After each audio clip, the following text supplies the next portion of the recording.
سحری میں ایک بہت مسئلہ درپیش آتا ہے۔ یہ صبح کے لیے جو اذان ہوتی ہے وہ نماز فجر کے لیے ہوتی ہے، نہ کہ کھانے پینے کے لیے کہ ابھی اذان ہو رہی ہے چلیں ہم کھا پی لیں۔ تو ایسا کرنا کیسا؟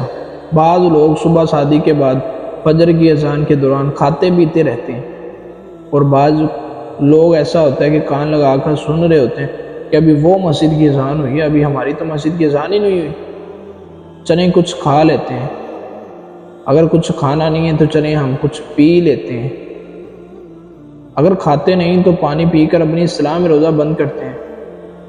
روزہ بند تو کیا کریں گے، روزے کو بالکل ہی کھلا چھوڑ دیتے ہیں، اور یوں صبح شادی کے بعد کھایا پیا کھا پی لینے کے سبب ان کا روزہ ہوتا ہی نہیں، اور سارا دن بھوک پیاس کے سوا کچھ ان کے ہاتھ آتا ہی نہیں، کیونکہ آپ نے روزے کو اس کے حقوق کے ساتھ ادا ہی نہیں کیا۔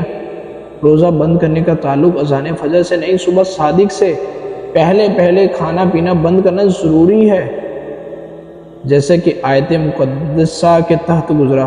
اللہ عز و جل ہر مسلمان کو عقل سلیم عطا فرمائے اور صحیح اوقات کی معلومات کر کے روزہ وغیرہ عبادت درست بجا لانے کی توفیق عطا فرمائے۔ اب جب اذان فجر ہو تو اس سے پہلے روزہ بند کرنا لازم ہے۔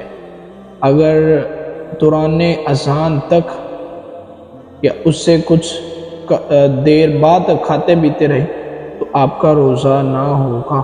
علم نہ ہونے کی وجہ سے آج کل بہت سے لوگ اذان یا جو آج کل سحری یا افطاری پر سائرن چلتا ہے، بلکہ کچھ لوگ تو اذان فجر کے دوران ہی روزہ بند کرتے ہیں۔